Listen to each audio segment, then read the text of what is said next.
નમસ્કાર વિદ્યાર્થી મિત્રો, ધોરણ 11 સાયન્સ ભાગ 1 ભૌતિક વિજ્ઞાન ત્રીજો ચેપ્ટર સુરેખ પથ પર ગતિ એનું આજે ચોથો લેક્ચર ચોથો ભાગ. એની અંદર આપણે અગાઉના જે 3.5 સુધીના મુદ્દાઓનો અભ્યાસ કર્યો હતો એનાથી આગળ 3.6 નિયમિત પ્રવેગી ગતિ માટે શુદ્ધ ગતિ વિજ્ઞાનના સમીકરણો નો અભ્યાસ કરીશું. આના જે સૂત્રો છે એ પરીક્ષામાં એક્ઝામ્પલ સોલ્વ કરવા માટે ખૂબ જ અગત્યના છે. તો ત્રણ રીતે આપણે આ શુદ્ધ ગતિ વિજ્ઞાનના સમીકરણ એ અચળ પ્રવેગી ગતિ માટે મેળવી શકીએ છીએ. એમાં પહેલી રીત આપણે જોઈએ. પહેલી રીતને બેઝિક રીત તરીકે આપણે ઓળખીએ છીએ, જેનો અભ્યાસ એ નીચેના ધોરણમાં 9મા ધોરણમાં આપણે કરી ચૂક્યા છીએ. ફરી એકવાર રિવિઝન કરી લઈએ છીએ કે ધારો કે કોઈ એક પદાર્થ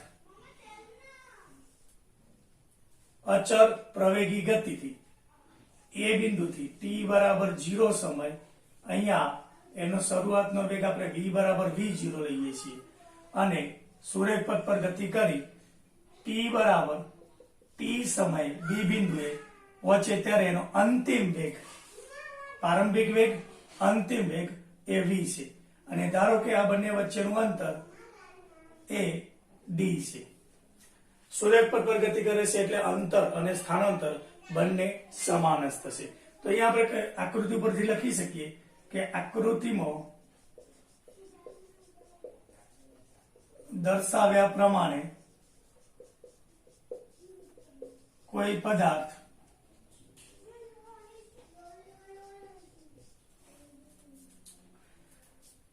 t બરાબર 0 સમયે પ્રારંભિક વેગ v0 થી ગતિ કરી અચળ પ્રવેગી ગતિ કરી b જેટલું સ્થાનાંતર અથવા અંતર કાપી કરી b બિંદુએ પહોંચે ત્યારે t બરાબર t સમય તેનો અંતિમ વેગ v છે. આવું આપણે આકૃતિ પરથી લખી શકીએ. અહીંયા પદાર્થ નિયમિત પ્રવેગી ગતિ કરે છે એટલે હવે પ્રવેગની વ્યાખ્યા અનુસાર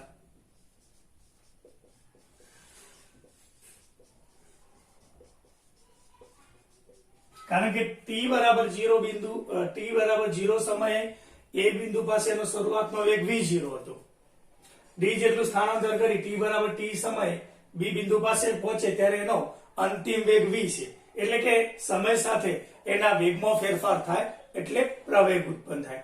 તો પ્રવેગની વ્યાખ્યા અનુસાર પ્રવેગ a બરાબર સરેરાશ પ્રવેગ જ કહેવાય, અંતિમ વેગ માઇનસ પ્રારંભિક વેગ ભાગ્યા અંતિમ સમય માઇનસ પ્રારંભિક સમય 0, એટલે v માઇનસ v0 બાય આપણને t મળશે. t ને આ બાજુ લાવી દઈએ, a ઇન્ટુ t બરાબર v માઇનસ v0, તો v બરાબર v0 plus a into t, આવું એક સમીકરણ આપણને મળશે. અને સમીકરણ 1 કહી દઈએ. આ સમીકરણ ઉપરથી અથવા આ ઉપરથી t બરાબર v માઇનસ v0, t ને અહીંયા લાવી દઈએ, a નીચે આવી જાય. આને પણ આપણે એક સમીકરણ કેપિટલ A તરીકે લઈએ. આનો આપણે આગળ ઉપયોગ કરવાનો છે. હવે સરેરાશ વેગ બરાબર અહીંયા લખીએ કે સરેરાશ વેગ બરાબર સ્થાનાંતર, કુલ સ્થાનાંતર ભાગ્યા કુલ સમય અથવા સમયગાળો. તો અહીંયા સ્થાનાંતર બરાબર સરેરાશ વેગ ગુણ્યા સમય થશે. સ્થાનાંતરને આપણે d તરીકે લઈ લઈએ અથવા x તરીકે પણ લઈ શકીએ. અહીંયા આપણે d કીધું, d બરાબર બુકમાં આપણને x આપ્યું હોય તો x તરીકે પણ આપણે લઈ શકીએ. તો સ્થાનાંતર x બરાબર સરેરાશ વેગને v બાર કહીએ ઇન્ટુ સમય થશે. આ સંકેતમાં આપણે લખીએ છીએ. x બરાબર અહીંયા આપણને બે વેગ આપેલા છે, v0 પ્રારંભિક વેગ, v અંતિમ વેગ, એટલે એનો સરેરાશ વેગ થશે v પ્લસ v0 ભાગ્યા 2 અને ઇન્ટુ સમય t. v ની કિંમત સમીકરણ 1 ઉપરથી અહીંયા મૂકીએ તો x સ્થાનાંતર બરાબર v બરાબર v0 પ્લસ at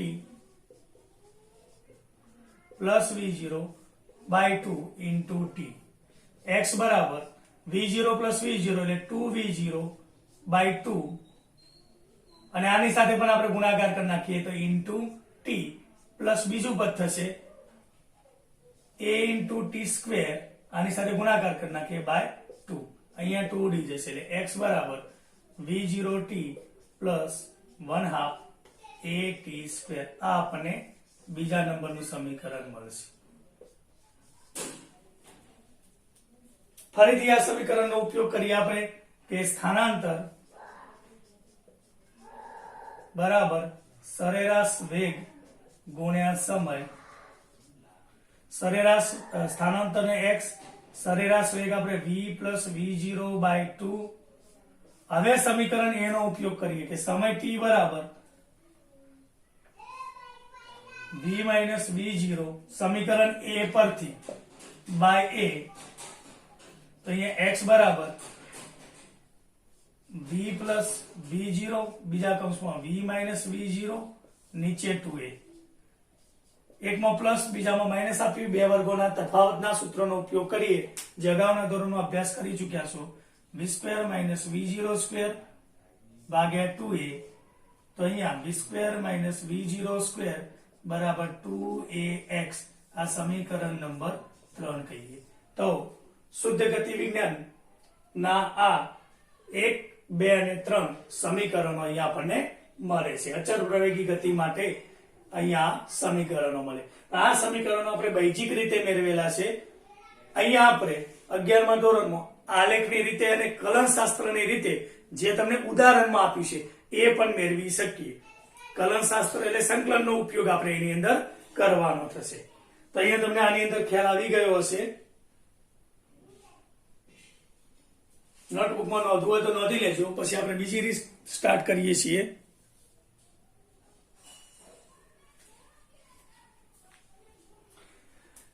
ચલો વિદ્યાર્થી મિત્રો, હવે આપણે આ જ સમીકરણો મેળવવા માટેની બીજી રીત જોઈએ છીએ, જેની અંદર આપણે આના અગાઉના લેક્ચરમાં જે અભ્યાસ કર્યો હતો એના કેટલાક મુદ્દાઓ ખાસ આપણે યાદ કરવાના છે. એક મુદ્દો એ હતો કે વેગ વિરુદ્ધ સમયનો આલેખ નો ઢાળ એ આપણને પ્રવેગ આપે છે, અને વેગ વિરુદ્ધ t નો આલેખ, સમયનો આલેખ જે છે એના દ્વારા સમય અક્ષ એટલે કે x અક્ષ સાથે ઘેરાયેલું ક્ષેત્રફળ છે એ આપણને એ સમયગાળા દરમિયાન પદાર્થે કેટલું સ્થાનાંતર કરેલું છે અથવા કેટલું અંતર કાપ્યું છે એની પણ માહિતી આપે છે. તો અહીંયા આપણે એનો ઉપયોગ કરવાનો થશે. બીજી રીતે જોઈએ, અહીંયા આપણે એને આપણે આલેખની રીત કહીશું. આલેખની રીત તો અહીંયા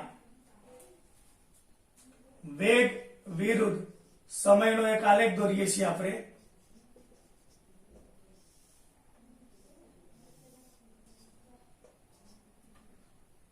y અક્ષ, x અક્ષ, ઉગમ બિંદુ. અહીંયા આપણે વેગ મીટર પ્રતિ સેકન્ડમાં લઈશું, સમય t એ સેકન્ડમાં લઈએ છીએ. હવે જે પદાર્થ ગતિ કરે છે એનો અહીંયા આપણે ગ્રાફ દોરીએ છીએ. ધારો કે આ માર્ગે સુરેખ ગતિ કરતો તો સુરેખ એનો આલેખ મળશે. અહીંયા એનો શરૂઆતનો વેગ v0 છે અને એને અનુરૂપ અહીંયા એનો અંતિમ વેગ આપણે v લઈએ છીએ. અહીંયા એનો સમય શરૂઆતમાં t બરાબર 0 લઈએ અને અહીંયા t બરાબર સમય આપણે t લઈએ છીએ. બરાબર, 0 સમય, t બરાબર t સમય લઈએ. તો આ જે આલેખ આપણને આપેલો છે એના દ્વારા આ સમય અક્ષ ઉપર ઘેરાયેલું આ જે ક્ષેત્રફળ છે એનું મૂલ્ય એ આપણને સ્થાનાંતર અથવા અંતર ની માહિતી આપે છે અથવા એનું મૂલ્ય આપે છે. હવે અહીંયા આપણે અહીંથી એક લાઈન બનાવી દઈએ. અહીંયા આપણે આ બિંદુને એ બિંદુ કહી દઈએ, બી સી અને અહીંયા આપણે ડી કહી દઈએ. આ તો આપણને આપેલું છે પ્રારંભિક બિંદુ. તો હવે બરાબર સમજો કે અહીંયા આ જે ત્રિકોણ એબીસી નું ક્ષેત્રફળ અને આને આપણે આ રીતે દર્શાવીએ. આ આપણને ચતુષ્કોણ અથવા લંબચોરસ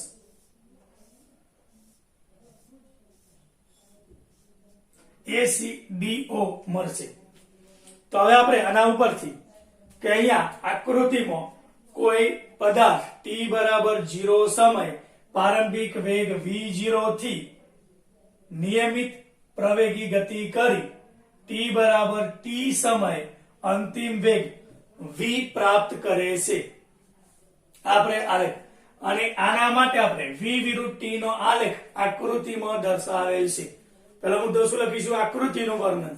કે આકૃતિમાં દર્શાવ્યા પ્રમાણે કોઈ પદાર્થ t બરાબર 0 સમયે પ્રારંભિક વેગ v0 સાથે નિયમિત પ્રવેગી ગતિ કરી t બરાબર 0 સમયે અન્ય કોઈ બિંદુએ અંતિમ વેગ v સાથે ગતિ કરે છે અને એ દરમિયાન ધારો કે x જેટલું એ સ્થાનાંતર કરે છે. તો આ ગતિ માટે આકૃતિમાં પદાર્થ માટે વેગ વિરુદ્ધ સમયનો આલેખ દર્શાવેલો છે. આપણે ડાયરેક્ટ લઈ લઈએ છીએ.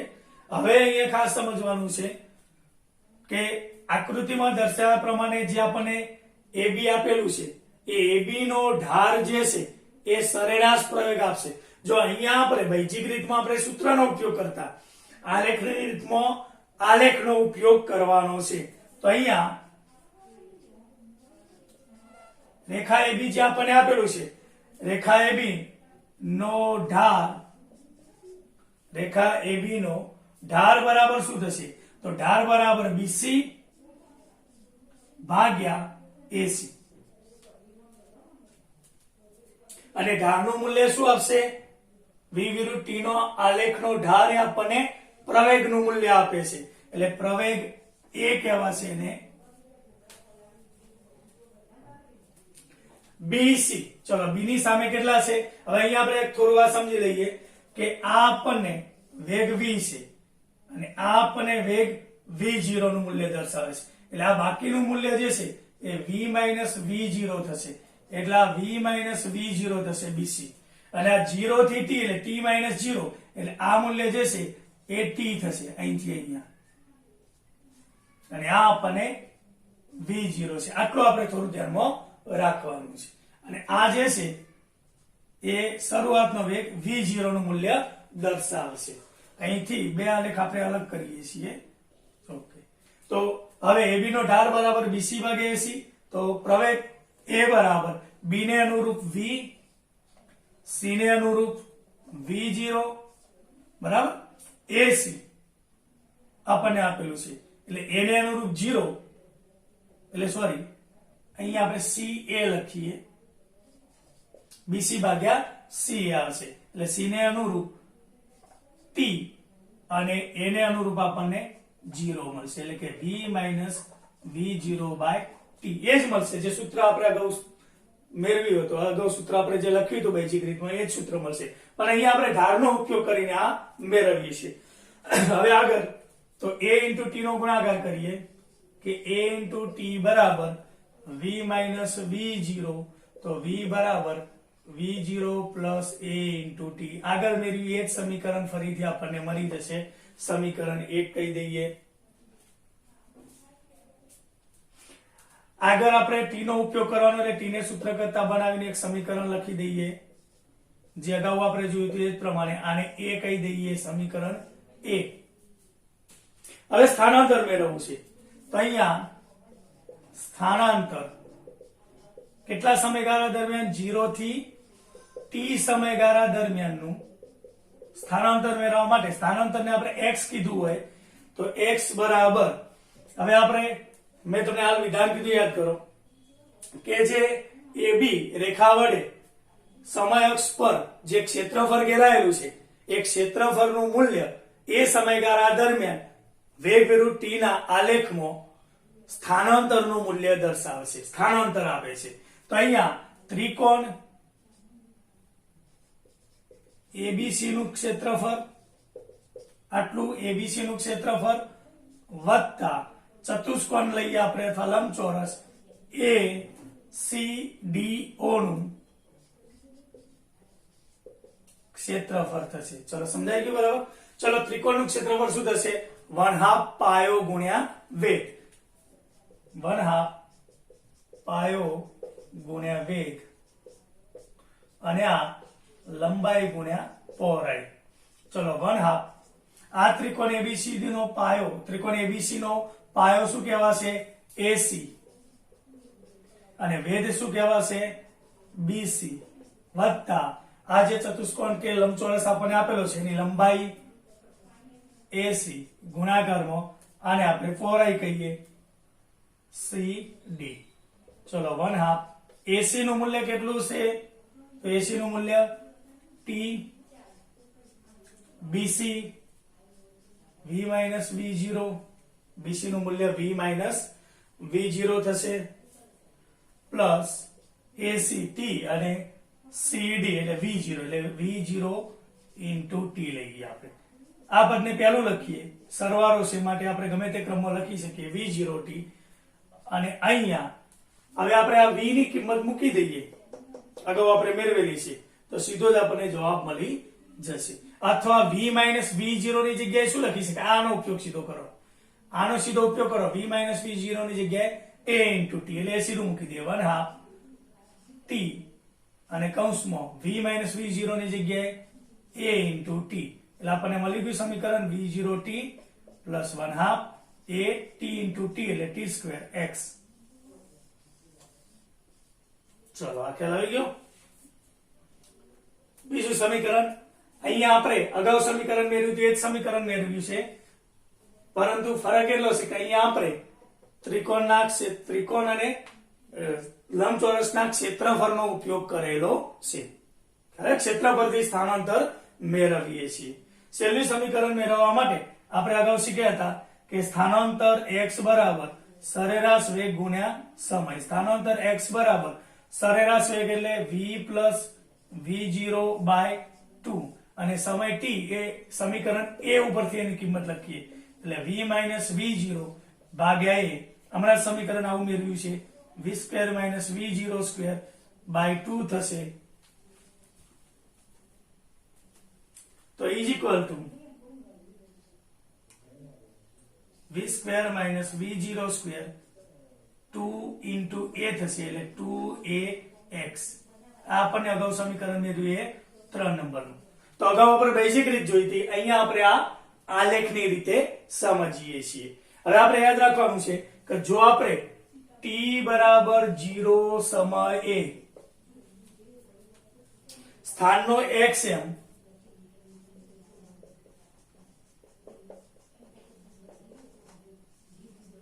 અશૂન્ય હોય, શૂન્ય ન હોય, t બરાબર 0 સમય આપણે સ્થાનનો xm એ અશૂન્ય હોય એટલે કે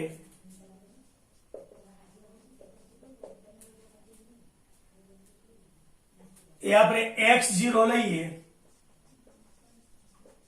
તો આ જે ત્રણ સમીકરણો આપણને મળ્યા છે એ સમીકરણમાં જે x આવે એ x ને સ્થાને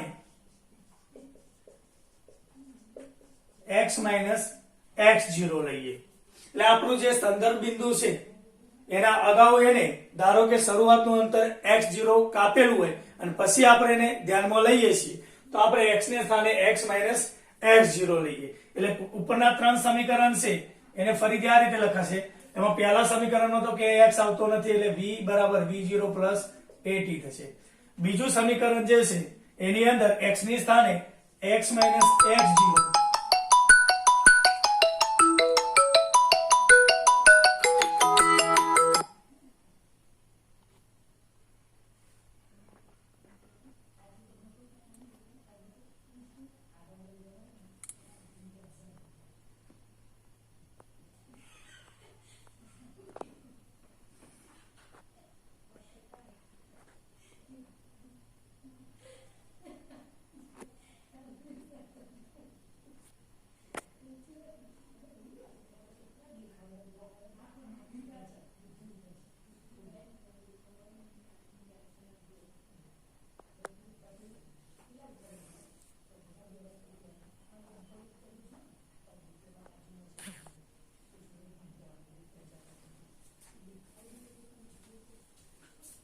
x માઇનસ x0 x ના સ્થાને લખીએ સમીકરણ 2 માં is equal two v0t plus 1/2 at square. એટલે અહીં આના ઉપરથી x બરાબર x0 ને આ બાજુ લઈએ તો x0 plus v0t plus 1/2 at square. અને ત્રીજું સમીકરણ v square minus v0 square બરાબર 2a x ની જગ્યાએ x માઇનસ x0. તો આ રીતે પણ દર્શાવી શકાય છે.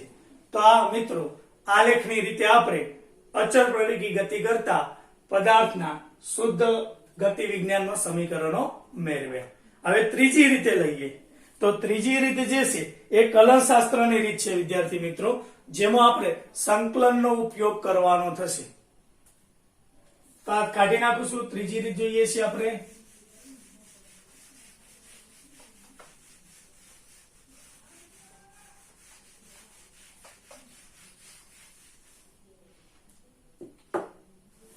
એના પહેલા સંકલનના અને વિકલનના એક સૂત્ર જે છે જેનો આપણે વારંવાર ઉપયોગ કરવાનો છે એ જોઈ લઈએ.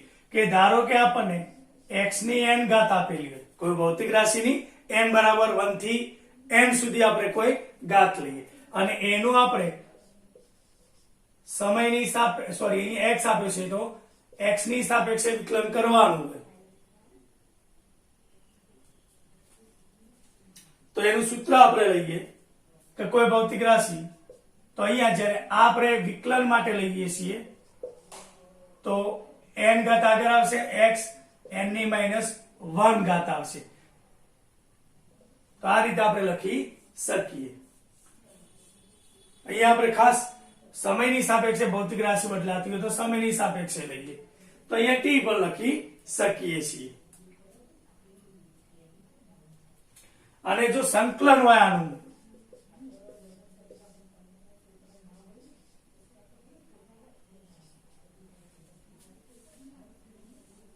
અને એની n ઘાત આપેલી હોય તો આમાં તમારે યાદ રાખવાનું છે કે x ની ઉપર n ઘાત પ્લસ 1 થશે અને છેદમાં n પ્લસ 1 પ્લસ c સંકલન અચળાંક આવે તો આનો આપણે હાલ ઉપયોગ કરવાનો નથી. તો આ બે સૂત્રો ખાસ આપણે ધ્યાનમાં રાખવાના છે.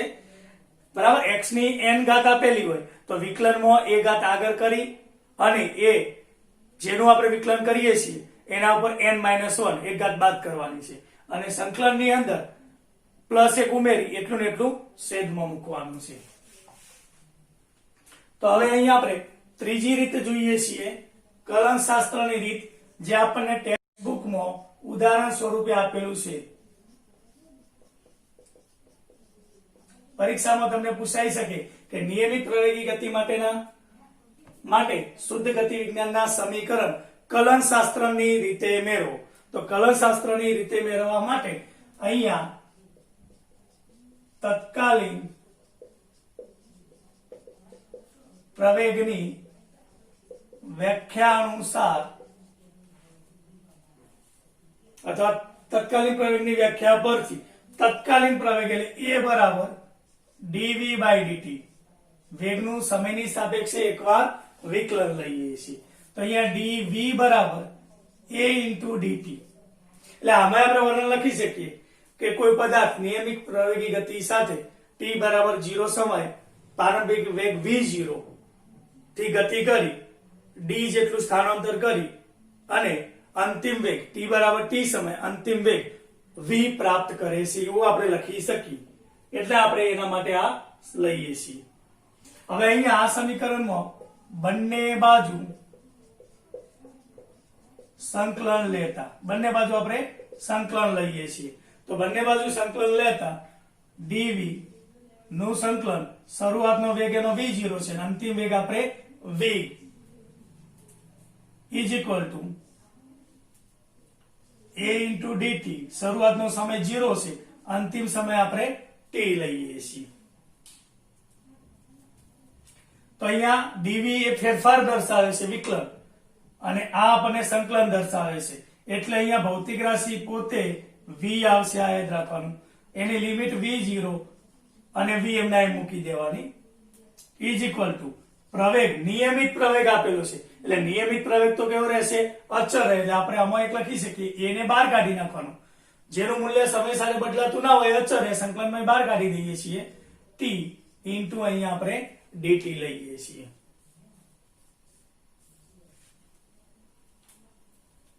તો અહીંયા પણ આના જેવું જ થશે કે ટી નું ફેરફાર અને સંકલન બંને સાથે આપેલું છે એટલે માત્ર અહીંયા ભૌતિક રાશિ ટી જ આવશે એટલે ટી 0 થી ટી.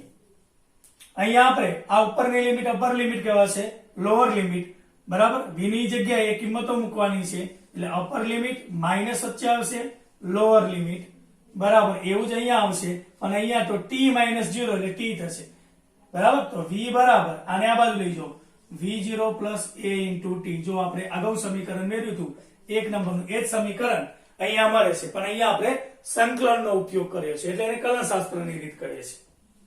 ચલો ખ્યાલ આવી ગયો.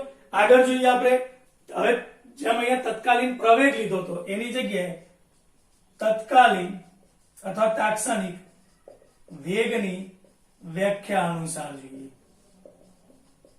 આ પ્રવેગ હતો બરાબર એટલે અહીંયા આપણે એનું સંકલન કરી વેગ મેળવીએ છીએ. હવે વેગનું સૂત્ર છે તો એનું સંકલન કરીને આપણે સ્થાનાંતર મેળવી શકીએ એટલે હવે આપણે સ્થાનાંતર મેળવીએ છીએ. બીજા નંબરનું સમીકરણ મેળવીએ તો v બરાબર તત્કાલીન વેગ v બરાબર dx by dt થશે. હવે આગળ જોઈએ એ પ્રમાણે તો dx બરાબર v ઇન્ટુ શું થશે dt થશે. હવે અહીંયા પણ બંને બાજુ ઉપર કરીએ પ્રમાણે બંને બાજુ સંકલન લેતા બંને બાજુ અહીંયા આપણે સંકલન લઈએ તો અહીંયા આનું સંકલન લઈએ dx પ્રારંભિક સ્થાન x0 અંતિમ સ્થાન આપણે x કહી દઈએ is equal to 0 થી t v into dt. હવે સમીકરણ 1 ઉપરથી આ v ની જગ્યાએ v0 at લખીએ. ચલો આનું સંકલન કેટલું થશે અગાઉ આપણે જોઈ લીધું કે અહીંયા dx અને સંકલન આપેલું છે આપણને એનું તો અહીંયા x ભૌતિક રાશિ પોતે x આવશે x0 થી x અહીંયા 0 થી t v ની જગ્યાએ આપણે v0 at લઈએ સમીકરણ 1 ઉપરથી ઇન્ટુ dt. અહીંયા x x0 આવશે અહીંયા બે પદ લખીએ આપણે એક કૌંસ છોડી નાખીએ ટૂંકમાં v0 dt. એમાં v0 કેવું છે પ્રારંભિક વેગ અહીંયા શરૂઆતનો વેગ t બરાબર 0 સમયે અચળ છે એટલે v0 આપણે બહાર કાઢી દઈએ dt કારણ કે સંકલનની લિમિટ 0 થી t વચ્ચે સમયની સાપેક્ષે છે પ્લસ હવે અહીંયા એ જ રીતે જોઈએ આપણે 0 થી t તો પ્રવેગ એ નિયમિત પ્રવેગથી ગતિ કરે એટલે અચળ છે બહાર કાઢી દઈએ t into dt. x x0 is equal to v0 આનું શું થશે અગાઉ આપણે અહીંયા મેળવેલું જ હતું સંકલન t જ થશે એટલે t સીધું લખી દઈએ. અહીંયા હવે નિયમ પ્રમાણે આના ઉપર એક ઘાત છે અને સમયનું t નું આપણે સમયની સાપેક્ષે સંકલન કરીએ છીએ તો t ની ઉપર એક ઘાત છે તો 1 છે એટલે 1 પ્લસ 1 એટલે 2 થશે n પ્લસ 1 પ્રમાણે એટલી જ ઘાત નીચે મૂકવાની છે એ જ સંખ્યા નીચે મૂકવાની 0 થી t x x0 v0t plus a limit મૂકી દો અપર લિમિટ મૂકી દો એટલે t ની જગ્યાએ t જ મૂકવાનું એટલે t2/2 જ થશે અને 0 મૂકો એટલે પદ એ 0 થશે. તો આપણને x બરાબર આને આ બાજુ લઈ લઈએ x0 v0t અને આ 1/2 at2 આ સમીકરણ નંબર 2 જે અગાઉ મેળવ્યું એ સ્વરૂપનું સમીકરણ મળે. x0 0 લો તો આપણે અગાઉ સમીકરણ લીધું એવું મળશે. ચલો ખ્યાલ આવી ગયો બરાબર. ત્રીજું સમીકરણ મેળવવા માટે અહીંયા આપણે તત્કાલીન પ્રવેગનું સૂત્ર લખીએ છીએ a બરાબર dv by dt તત્કાલીન પ્રવેગ. હવે અહીંયા ઉપર નીચે dx વડે ગુણતા એટલે કે dv by dx dx વડે ભાગાકારમાં લીધા તો અહીંયા એટલું જ ગુણાકારમાં લઈએ by dt બરાબર. આપણે કોઈ ફેરફાર કર્યો નથી ઉપર dx વડે ગુણ્યા તો નીચે dx વડે ગુણ્યા એટલે મૂળ સ્વરૂપ તો મૂળ સમીકરણ એમના એમ જ છે. a બરાબર હવે dx by dt એટલે શું લેવાશે? dx by dt એટલે તત્કાલીન વેગ એટલે v લઈ લઈએ, dv by dx થશે.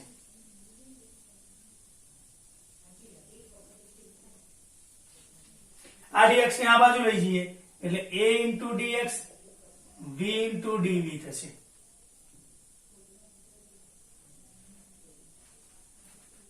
આને આમ લખી દઈએ, આને આ બાજુ લખીએ ડાબી સાઈડ ની આ બાજુ v into dv a into dx.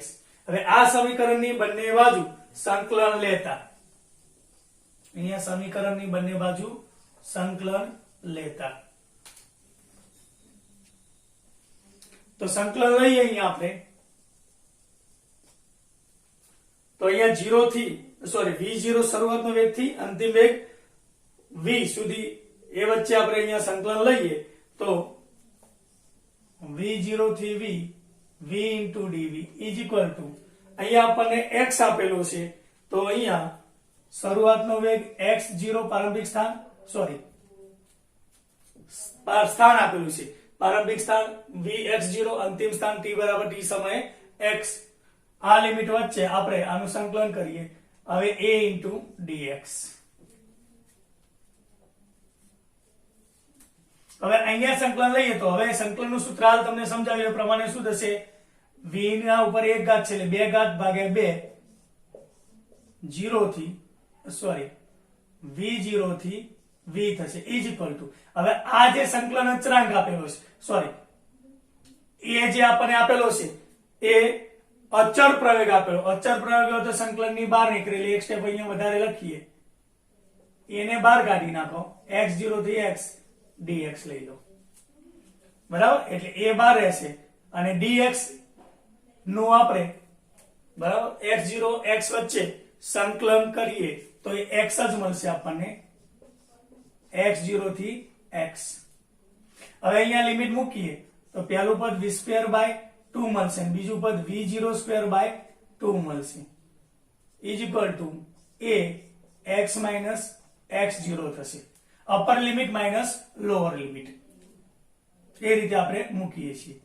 તો અહીંયા v² - v02 ભાગ્યા 2 લખી શકાય a x minus x0, v² - v02 2 ને આ બાજુ લઈએ 2a x minus x0. તો આ રીતે સમીકરણ, જો x0 પ્રારંભિક સ્થાન 0 હોય તો આપણે અગાઉ મેળવ્યું હતું 2ax, આવું સમીકરણ આપણને મળશે. એટલે આ બંને સમીકરણ એ 3 નંબરનું સમીકરણ થશે. એટલે આ રીતે પણ આપણે અહીંયા x0 બરાબર 0 લઈએ છીએ, અચળ પ્રવેગી ગતિના સમીકરણો મેળવી શકીએ, પણ આ કલનશાસ્ત્રની રીતે મેળવ્યા છે એમ કહી શકાય. આમ નિયમિત પ્રવેગી ગતિ માટે શુદ્ધ ગતિ વિજ્ઞાનના સમીકરણો 3 રીતે, બાહ્યિક રીત, આલેખની રીત અને કલનશાસ્ત્રની રીતે મેળવી શકીએ છીએ.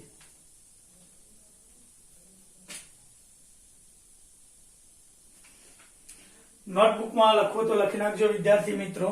ત્યારબાદ આપણે આગળ કેટલીક બાબતો સમજવાની છે આના ઉપરથી જ.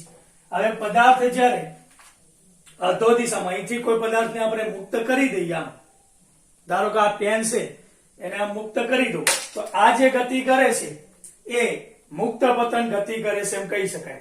તો મુક્ત પતન ગતિ માટેના કેટલાક સમીકરણો અહીંયા આપણે જોવાના છે.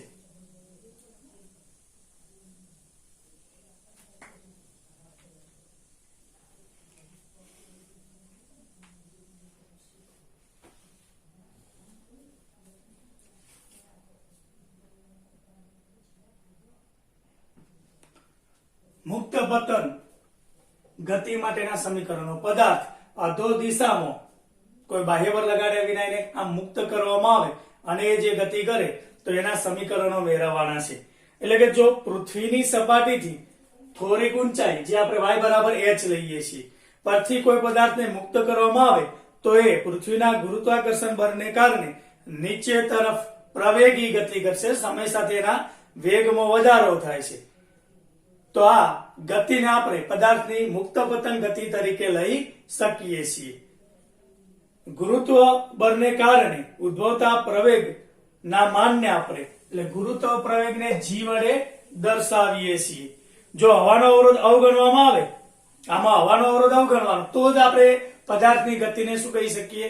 મુક્ત પતન કરે છે એમ કહી શકાય, મુક્ત પતન ગતિ કહી શકાય. પદાર્થને જે ઊંચાઈએથી પતન પામે છે એટલે કે નીચે તરફ પડતો મૂકવામાં આવે છે એ ઊંચાઈ પૃથ્વીની ત્રિજ્યા કરતા નાની હોય, એટલે કે પૃથ્વીની ત્રિજ્યા r લઈએ આપણે, પૃથ્વીની ત્રિજ્યા r લઈએ તો એ કરતા આપણે જે ઊંચાઈ લઈએ છીએ ઊંચાઈનું મૂલ્ય કેવું હોય, નાનું હોય, ત્યારે g નું મૂલ્ય એ લગભગ આપણે 9.8 મીટર પ્રતિ સેકન્ડ સ્ક્વેર લઈએ છીએ. આટલો ગુરુત્વ પ્રવેગ એનો અચળ લઈએ છીએ. આકૃતિમાં આપણે h ઊંચાઈએ બરાબર, શરૂઆતમાં ધારો કે આ રીતે મેં પેન પકડેલી છે તો અહીંયા અત્યારે એનો વેગ કેટલો છે, 0 છે, એટલે એનો વેગ v0 બરાબર શરૂઆતનો વેગ 0 લીધો. હવે એને મુક્ત કરી દઈએ બરાબર, પછી જે પ્રવેગ પ્રાપ્ત કરે છે એ ગુરુત્વાકર્ષણને લીધે પ્રાપ્ત કરે એટલે એને ગુરુત્વ પ્રવેગ કહીએ છીએ. અને અહીંયા માઇનસ g એટલા માટે લીધું છે કે ઉપરની દિશા આપણે પ્લસ y લઈએ, નીચેની દિશા આપણે માઇનસ y લઈએ છીએ, એટલે સંજ્ઞા પદ્ધતિ પ્રમાણે માઇનસ g લીધો છે. જ્યારે જમીનની સપાટી પર પડે ત્યારે એનો અંતિમ વેગ પડે એના પહેલો એક ક્ષણે એનો વેગ કેટલો મેક્સિમમ પ્રાપ્ત કરશે, v જેટલો અંતિમ વેગ પ્રાપ્ત કરે છે એમ કહી શકાય. એટલે અહીંયા સંજ્ઞા પદ્ધતિ પ્રમાણે ઋણ y દિશામાં ગુરુત્વ પ્રવેગનું મૂલ્ય આપણે માઇનસ g તરીકે અને ધન y દિશામાં એનું પ્લસ g તરીકે લઈએ છીએ. આ એક આપણે ખાસ યાદ રાખવાનું. તો આપણે જે ત્રણ સમીકરણ મેળવ્યા v બરાબર v0 પ્લસ at, ખરેખર આ મુદ્દાઓની ચર્ચા મેં શરૂઆતના લેક્ચરો જે બેઝિક પોઈન્ટો લીધા હતા એની અંદર કરી દીધી છે. v બરાબર v0 પ્લસ at, બીજું સમીકરણ મળ્યું આપણને x બરાબર v0t પ્લસ 1/2 at સ્ક્વેર, અને ત્રીજું v square minus v0 square બરાબર 2ax. આવા ત્રણ સમીકરણો આપણે મેળવ્યા હતા. હવે આ સમીકરણમાં મુક્ત પતન ગતિ માટે v0 બરાબર 0 લઈએ, શરૂઆતનો વેગ 0 છે. x ની જગ્યાએ આપણે y, અહીંયા આપણે x ની જગ્યાએ y લઈએ છીએ. અંતિમ વેગનું મૂલ્ય 0 લઈશું, અંતિમ વેગ v લઈશું, અને પ્રવેગ a બરાબર -g લઈએ. આટલા ફેરફારો આ ત્રણેયની અંદર કરીએ તો હવે જે ત્રણ બીજા નવા સમીકરણો આપણને મળશે બરાબર. ચલો, શરૂઆતનો વેગ 0 અને એની જગ્યાએ આપણે -g મૂકી દઈએ તો પહેલું સમીકરણ આપણને મળશે v બરાબર -gt, એટલે g ની કિંમત 9.8 મૂકીએ તો -9.8 ઇન્ટુ t આપણને અહીંયા મળશે મીટર પ્રતિ સેકન્ડ વેગ છે. બીજું સમીકરણ અહીંયા આપણે લઈએ તો x ની જગ્યાએ y, આ પદ 0 થશે અને એની જગ્યાએ -g મૂકીએ એટલે -1/2 gt સ્ક્વેર મળશે. હવે g ની કિંમત અહીંયા મૂકીએ 9.8 ભાગ્યા 2 એટલે સીધું લખી દઉં -4.9 t સ્ક્વેર. અંતર છે, સ્થાનાંતર છે, એટલે એનો એકમ શું આવશે, મીટર. ત્રીજા સમીકરણમાં v સ્ક્વેર v0 0 છે, એની જગ્યાએ -g અને x ની જગ્યાએ y એટલે -2gy આપણને મળશે.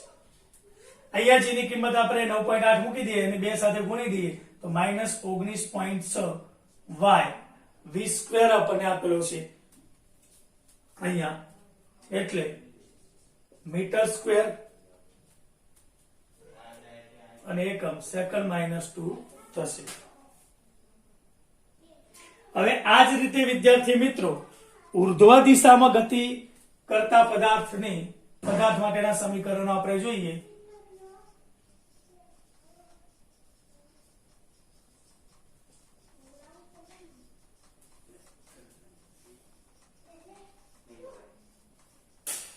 ઉર્ધ્વ દિશામાં ગતિ કરતા પદાર્થના સમીકરણો એટલે અહીંયા પૃથ્વીની સપાટી પરથી કોઈ પદાર્થને આપણે ઉપર તરફ ઉછાળીએ અને મેક્સિમમ અહીંયા સુધી એ જાય છે. અહીંથી એ ગતિની દિશા બદલશે, નીચે તરફ આવશે, એટલે એનો અંતિમ વેગ 0 હશે. પ્રારંભિક વેગ જે છે એ v બરાબર v0, કંઈક વેગ આપીશું તો એ પદાર્થને આપણે ઉપર તરફ મોકલી શકીશું, કારણ કે ગુરુત્વાકર્ષણની વિરુદ્ધમાં ગતિ કરે છે. અને આ ઊંચાઈ છે એ y બરાબર h y તરીકે અહીંયા આપણે લઈ લઈએ છીએ. તો અહીંયા સંજ્ઞા પદ્ધતિ પ્રમાણે પ્લસ y દિશામાં ગતિ કરે છે એટલે પ્રવેગનું મૂલ્ય +g લઈએ છીએ.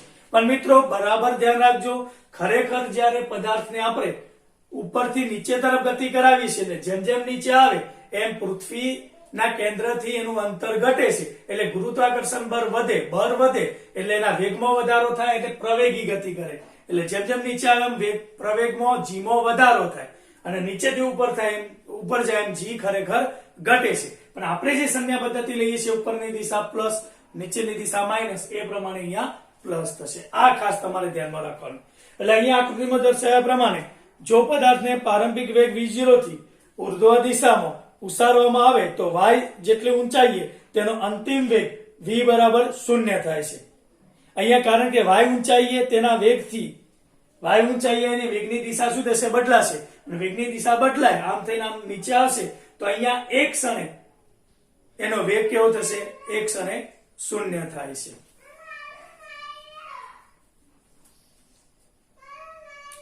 ક્ષણિક સમય માટે એનો વેગ 0 થશે તો હવે આપણને જે ત્રણ સમીકરણો આપેલા છે આ ત્રણ સમીકરણોમાં v બરાબર v0 પ્લસ at x બરાબર v0 t plus 1 half at square અને v square minus v0 square બરાબર 2ax આ ત્રણ સમીકરણોમાં આપણે કેટલીક શરત લઈએ ઉર્ધ્વ દિશામાં ગતિ કરતા પદાર્થ માટે તો એની અંદર ચલો અંતિમ વેગ v બરાબર 0 પ્રારંભિક વેગ v બરાબર v0 એટલે v0 બરાબર 0 v0 લઈએ શરૂઆતનો વેગ v0 લઈએ છીએ x બરાબર -y અને પ્રવેગ a બરાબર +g આ શરતો લઈએ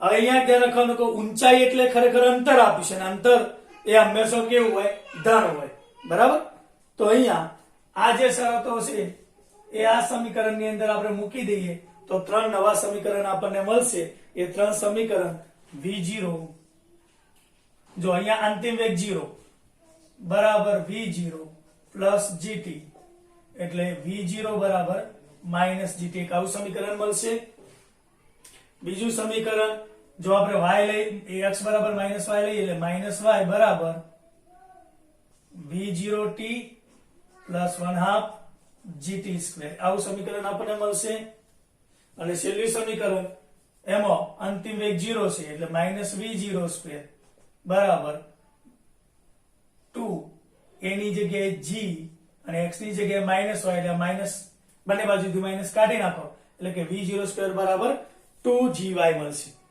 એટલે મિત્રો અહીંયા એક બાબત ખાસ ધ્યાનમાં રાખવાની છે કે અહીંયા સરળતા ખાતર અધો દિશાને ધન y અક્ષ અને ઉર્ધ્વ દિશાને બરાબર આ રીતે આપણે m અક્ષ પદ્ધતિ લઈએ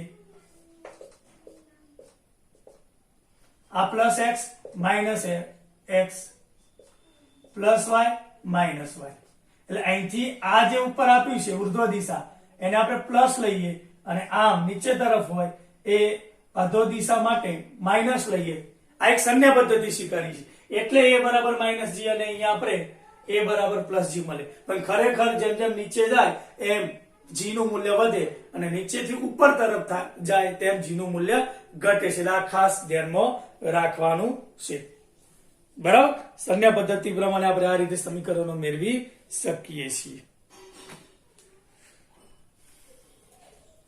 આગળ જોઈએ થોડું કે મુક્ત પતન કરતા પદાર્થ માટે મુક્ત પતન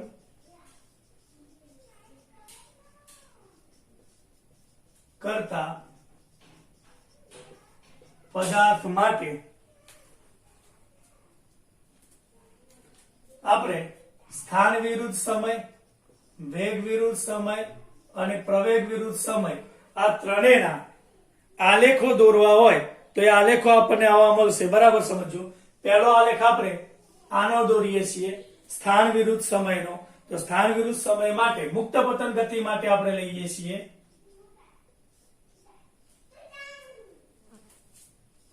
અહીંયા આપણે સ્થાન અથવા સ્થાનાંતર અને અહીંયા આપણે સમય t લઈશું આ મીટરમાં લઈએ છીએ આ સેકન્ડમાં લઈએ છીએ તો આનો આલેખ કેવો મળશે સમય સાથે એના સ્થાનમાં કેવો ફેરફાર થશે બરાબર અથવા એના અંતરમાં કેવો ફેરફાર થાય છે એ અહીંયા આપણે દર્શાવવો હોય તો આ રીતે આપણે દર્શાવી શકીએ કારણ કે પદાર્થ જેમ જેમ નીચે આવશે એમ ગુરુત્વાકર્ષણ બળ વધશે એટલે એનો વેગ વધશે એટલે ઝડપથી અંતર કાપે છે એટલે એની ઝડપ વધે છે એમ કહી શકીએ. એટલે આ રીતે આપણે ગ્રાફ દર્શાવી શકીએ. ચલો આ ખ્યાલ આવી ગયો બરાબર. બીજો ગ્રાફ જોઈએ આપણે આના માટેનો વેગ વિરુદ્ધ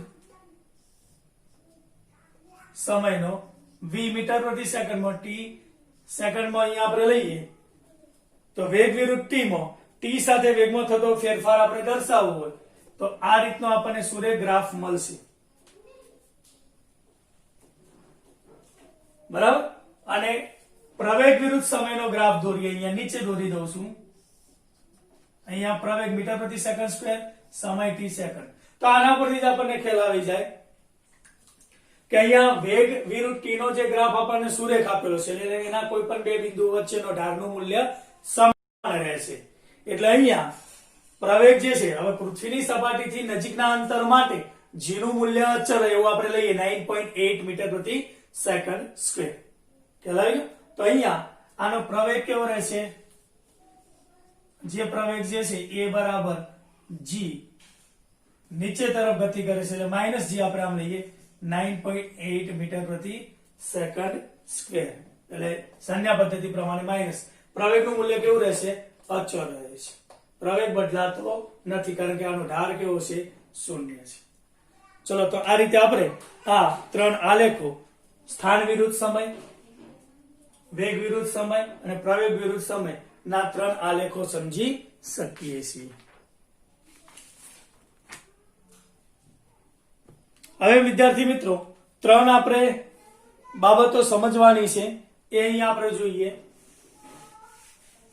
હું એના વિધાન બોલી જાઉં છું, લખતો નથી. એમાં પહેલો ગેલેલિયોનો એકી અંકનો નિયમ.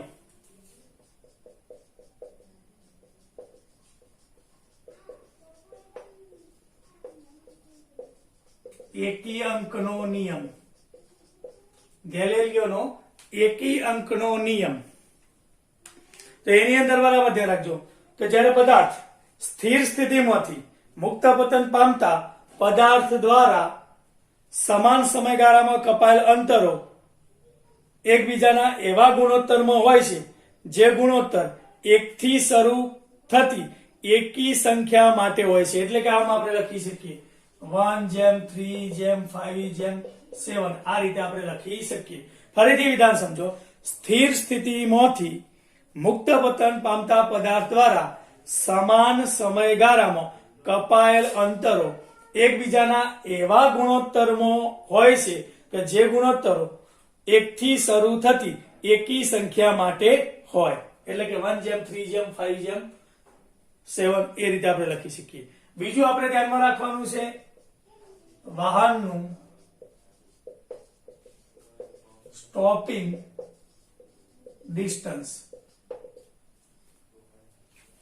વાહનનું સ્ટોપિંગ ડિસ્ટન્સ એટલે કે ધારો કે કોઈ વ્યક્તિ એ અમુક સ્પીડે કોઈ વાહન લઈને નીકળે છે અને અચાનક એને બ્રેક મારે છે તો બ્રેક માર્યા પછી પણ એ વાહન અમુક અંતર સુધી ઘસડાય છે તો બ્રેક માર્યા પછી જે અંતર કાપે એને શું કહેવાશે? સ્ટોપિંગ ડિસ્ટન્સ તરીકે ઓળખવામાં આવે છે. એટલે વ્યાખ્યા આપણે આ રીતે લખી શકીએ કે ગતિમાન વાહનને બ્રેક લગાડવામાં આવે ત્યારે તે થોભે સ્થિર થાય. થોભે એ પહેલા તેને જે અંતર કાપ્યું છે એ અંતરને વાહનનું સ્ટોપિંગ ડિસ્ટન્સ કહેવાય છે. બરાબર. તો આ સ્ટોપિંગ ડિસ્ટન્સ કેટલું અંતર કાપશે તો એ કઈ બાબત ઉપર આધાર રાખે?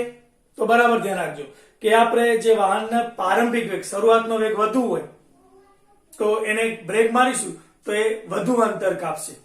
જો એ ધીમે હોય, વાહનનો વેગ ઓછો હોય તો એ થોડું અંતર કાપીને જ સ્થિર થઈ જશે. એટલે વાહનના પ્રારંભિક વેગ કઈ બાબત ઉપર આધાર રાખે છે? બરાબર ધ્યાન રાખજો. તો એ વાહનના પ્રારંભિક વેગ ઉપર આધાર રાખે. બરાબર. બ્રેકની ક્ષમતા ઉપર આધાર રાખશે. વાહનના બ્રેક પેડલ જ ઘસાઈ ગયા હોય, લાઇનર જે આપણે કહીએ છીએ એ ઘસાઈ જ ગયા હોય, પછી ગમે તેમ આપણે બ્રેક દબાવીએ તો ઝડપથી બ્રેક લાગશે નહીં. એટલે બ્રેકની ક્ષમતા ઉપર આધાર રાખે. નવી ગાડી હોય તો એમાં સહેજ ઈશારો કરીશું તો પણ એ ઝડપથી બ્રેક લાગી જતી હોય છે. એટલે બ્રેકની ક્ષમતા ઉપર અને બ્રેક લગાડવાથી ઉદ્ભવતા પ્રતિપ્રવેગ ઉપર.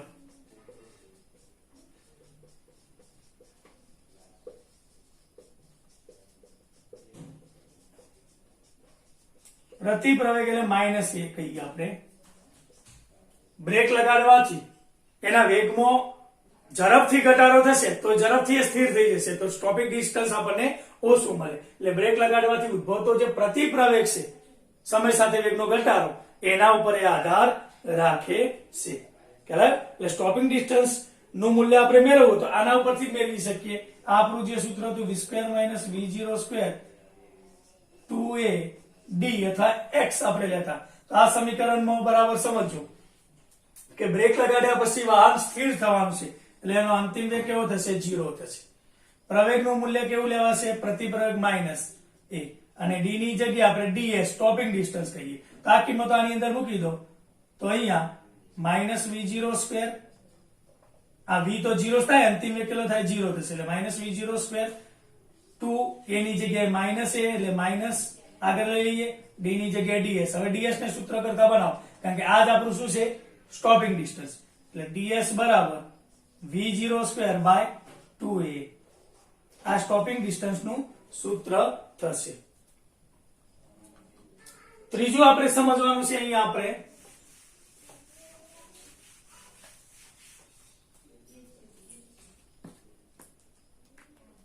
ત્રીજી બાબત આપણે સમજવાની છે પ્રતિક્રિયા સમય.